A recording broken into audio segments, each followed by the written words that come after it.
नमस्कार दोस्तों, हरे कृष्णा, राधे राधे। कैसे हैं आप सब लोग।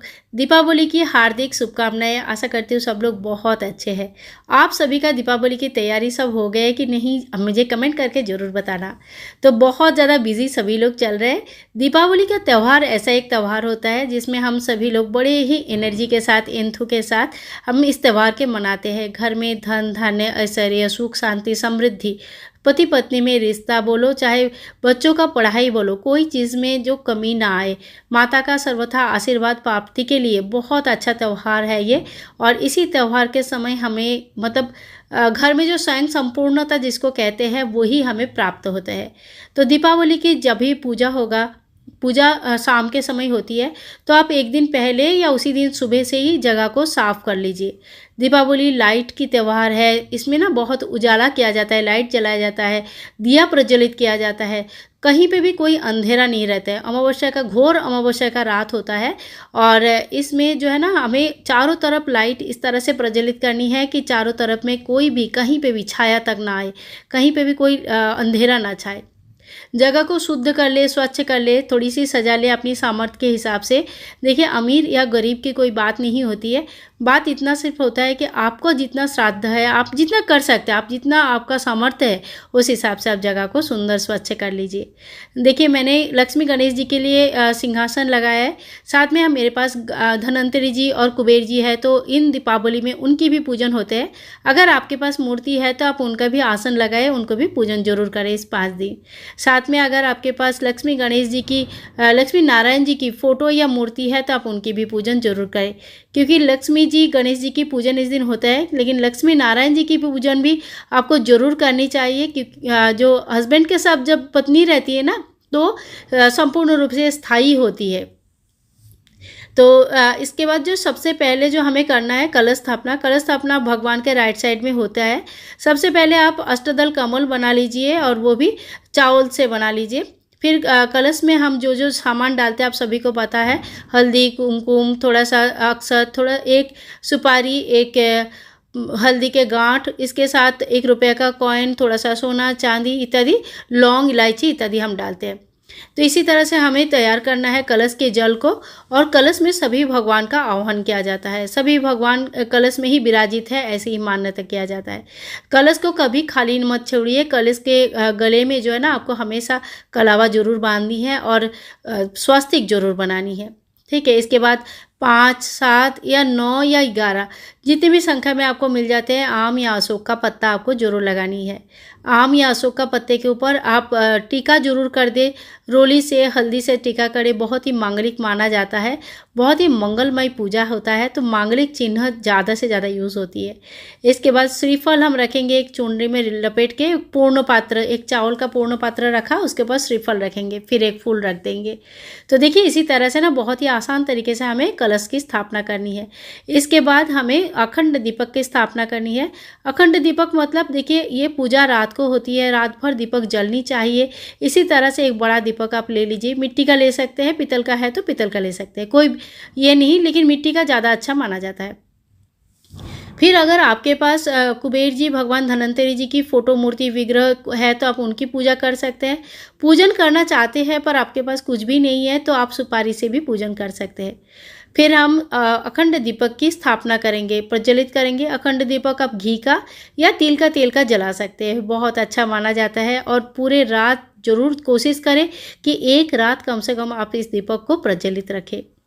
दीपक के नीचे चावल का थोड़ा सा आसन जरूर लगाइए। दीपक को प्रज्वलित करने के बाद पूजन किया जाता है। तो दीपक में आप रोली, कुमकुम लगाइए, फिर हल्दी लगाइए, एक फूल चढ़ाइए, थोड़ी सी अक्षत चढ़ाइए।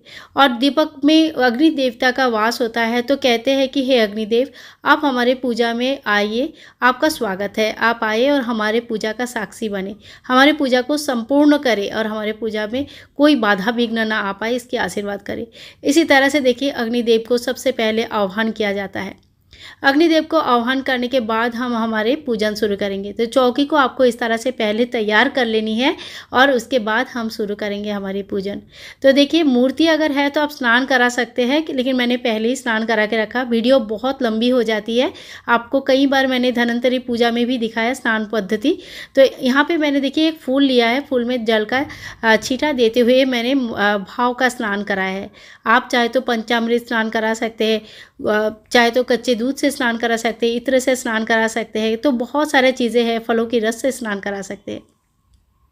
स्नान के बाद हम भगवान को टीका करेंगे, हल्दी का, कुमकुम का, उसके बाद अक्षत लगाएंगे। बिना अक्षत का टीका संपूर्ण नहीं माना जाता, ठीक है। अक्षत जरूर चढ़ाना चाहिए। और इसके बाद आपके पास जो वस्त्र लाए हैं तो वस्त्र चढ़ाए, कलावा लाए है, अगर वस्त्र नहीं है तो कलावा स्वरूप, वस्त्र स्वरूप कलावा जो होते हैं, कलावा आप अर्पण करें। इसके बाद आप भगवान गणेश जी को जनेऊ जरूर अर्पण करें। अगर सफ़ेद जनेऊ है, जैसे मेरा ये सफ़ेद जनेऊ है, तो इसमें मैं थोड़ी सी हल्दी लगा दिया है, एक चिमटी, और फिर अर्पण कर किए है। भगवान जी को पीला जनेऊ चढ़ते हैं। माता रानी को हम अभी चुनरी अर्पण करेंगे। जो भी चुनरी नया आप लाए हैं उन माता को जरूर अर्पण करें। इसके बाद इसी तरह से हम भगवान कुबेर जी, भगवान धन्वंतरि जी की पूजा करेंगे। और आपके अगर नारायण जी की फ़ोटो रखा है या मूर्ति रखा है तो उनकी भी पूजन जरूर करें। कहने का मतलब यह है कि आपने चौकी में जो भी भगवान का फोटो या मूर्ति विराजमान किया है, सभी का आह्वान, पूजा, स्नान इत्यादि होना आवश्यक होता है। आपने आह्वान किया और पूजा नहीं किया, ऐसा कभी भी नहीं करना चाहिए, कभी ऐसा करना भी नहीं, ठीक है। तो सभी को हम टीका लगाएंगे। भगवान अगर शिव जी की फोटो है तो आप उनको चंदन का टीका लगाए। बाकी सभी को आप अष्टगंधा टीका लगा सकते हैं, हल्दी, कुमकुम, रोली से टीका कर सकते हैं। तो इसी तरह से हम पूजन करने के बाद आप अभी भगवान धन्वंतरि जी को और साथ में कुबेर जी को हम जनेऊ चढ़ाएंगे। अगर आपके पास जनेऊ है तो ठीक है, और नहीं भी है तो कच्चा सूत से, जिस तरह से मैंने यहाँ पे कच्चा सूत से जनेऊ बनाया हुआ है, इसी तरह से जनेऊ बना के भगवान को चढ़ाए। इसके बाद आप कलावा स्वरूप वस्त्र चढ़ा दीजिए। भगवान को 2 वस्त्र अर्पण करेंगे, या तो आप 2 कलावा अर्पण कर दीजिए, या तो एक जनेऊ अर्पण कर रहे हैं तो एक कलावा अर्पण कर दीजिए। इसी तरह से सभी भगवान का जब हम टीका कर लेंगे, वस्त्र चढ़ाएंगे, कलावा चढ़ाएंगे, जनेऊ चढ़ाएंगे, उसके बाद हम उनको फूल चढ़ाएंगे। फूल देखिए, दीपावली के दिन फूलों की बहुत महत्व होता है, तो आप ज़्यादा जितने भी फूल आपको मिल जाए ज़रूर फूल चढ़ाए। माता लक्ष्मी को गुलाब के फूल बहुत प्रिय होते हैं, साथ में कमल के फूल बहुत ही प्रिय होते हैं। तो अगर आपको ये सब चीज़ें मिल जाती है तो आप इन सब फूलों को माता को जरूर चढ़ाए। फिर धूप दिखाए, दीप दिखाए। और इसके बाद देखिए, सबसे इम्पोर्टेंट चीज़ जो है ना, मैंने आपको पहले पूजा सामग्री में भी दिखा के रखा है, सप्तधान। सप्तधान मतलब 7 प्रकार का खड़े अनाज, ठीक है। तो ये जो अनाज होता है ये टूटा नहीं होना चाहिए। जैसे चावल, गेहूँ, बाजरा, ज्वार, धनिया इत्यादि इसमें रखा जाता है। तो मैंने ये सारी चीज़ें आपको डिटेल्स में दिखा कर रखा है। पूजा सामग्री आप जरूर देख लीजिए, पूजा में आपको काफ़ी ईजी होगा। सप्तधान का जो जगह है ये मिट्टी का होना आवश्यक होता है। नहीं है तो कोई बात नहीं, जो भी आपके पास है वो यूज़ कर सकते हैं। संभव है तो मिट्टी का ही यूज़ करें। इसके बाद सभी को हम टीका कर देंगे और फिर सभी सप्तधान के जो हमारे मटके हैं उनको हम चढ़ाएंगे, एक एक फूल चढ़ाएंगे। जो मटका है उनको हम कलावा से, जो उनके कंठ में कलावा बांधेंगे, खाली मटका नहीं रखा जाता है। ध्यान रखें, सप्तधान के लिए इनकी पूजा ना बहुत आवश्यक है।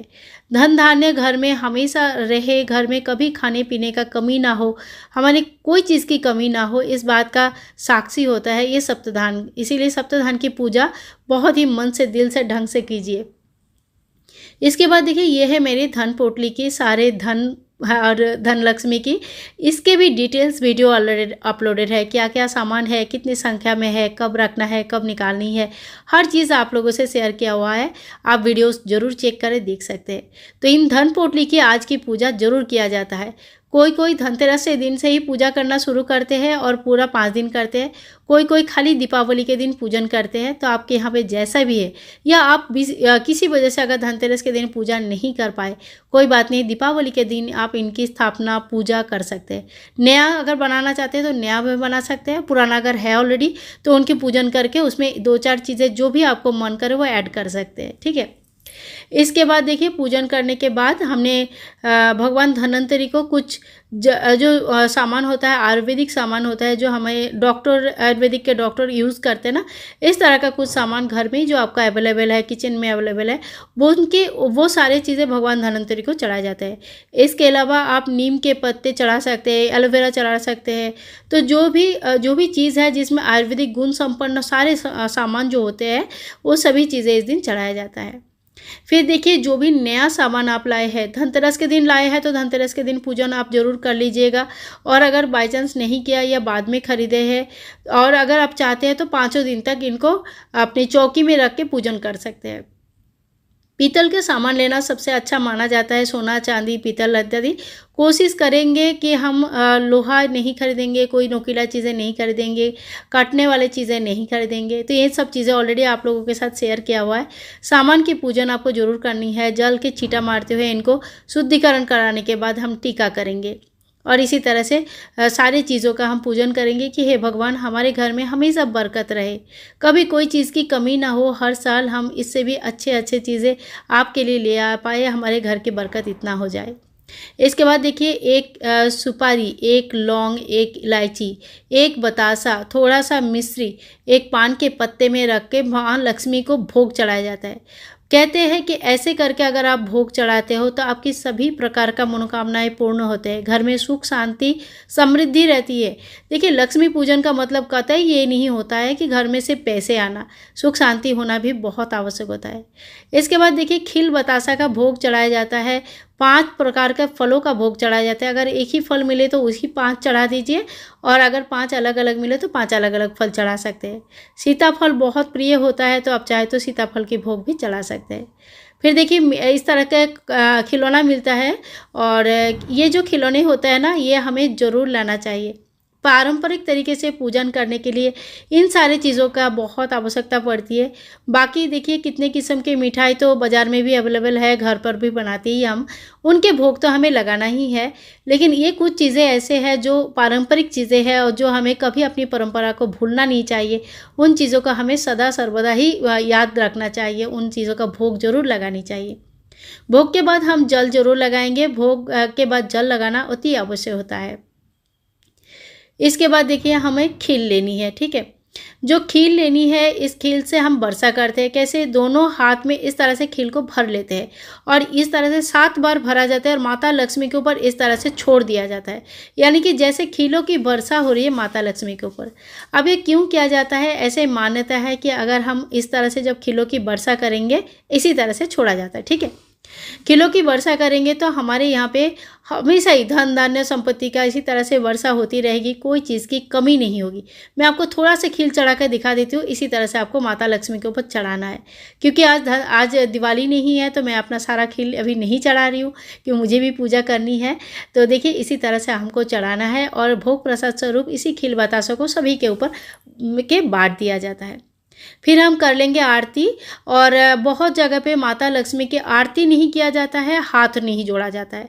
आप अपने घर का नियम पूछ लीजिए बड़ों से, अगर आरती किया जाता है तो ज़रूर करें।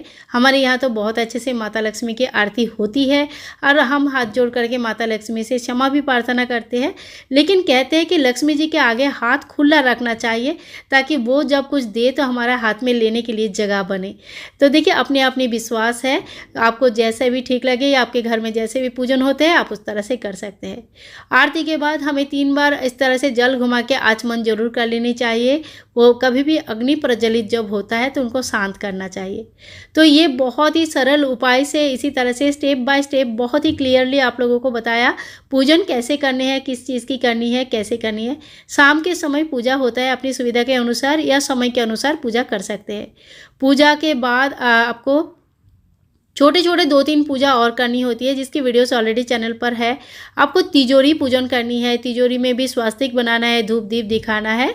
और इसके बाद आपको झाड़ू पूजन जरूर करनी है। घर पे झाड़ू लाए हैं तो उनकी पूजा आपको जरूर करनी चाहिए। और साथ साथ में इस दिन से लेकर पूरे 1 साल तक लक्ष्मी दीपदान के बहुत लोग संकल्प लेते हैं, तो लक्ष्मी दीपदान करते हैं, और कोई कोई लोग सिर्फ एक ही दिन के लिए करते हैं। पान के पत्ते के ऊपर मिट्टी के दिया जलाया जाता है। और लक्ष्मी दीपदान के बारे में डिटेल्स में आपको किसी वीडियो में बताती हूँ। आज के लिए इतना ही मैं आप सभी से बोलना चाहती हूँ कि इसी तरह से लक्ष्मी पूजन किया जाता है। पूजन शुरू करने से पहले ही शाम के टाइम पे दहलीज पूजन आप लोग जरूर कर ले। दहलीज में 2 दिया जला दीजिए, दहलीज को साफ कर लीजिए और फिर शाम की पूजा शुरू करें। दरवाज़ा अगर हो सके तो थोड़ी सी खुला रखें। कहते हैं कि माता लक्ष्मी जब आते जाते दिख जाते हैं ना कि कितना बढ़िया पूजा हो रहा है, तो वो भी 2 मिनट रुक जाते हैं। और जहाँ पे माता लक्ष्मी थोड़े से भी रुक जाते हैं ना, वहाँ पे धन धान्य का तो कोई कहना ही क्या है, कभी कमी नहीं होती। तो दोस्तों आशा करती हूँ सभी लोगों का सभी प्रकार का मनोकामनाएं, जितने भी जो भी उनके अच्छे मनोकामनाएं, जो भी सात्विक तरीके से सोच है, जो सात्विक मनोकामना है, सब पूर्ण हो जाए। हैप्पी दिवाली। बहुत अच्छे से कटे आपकी दिवाली।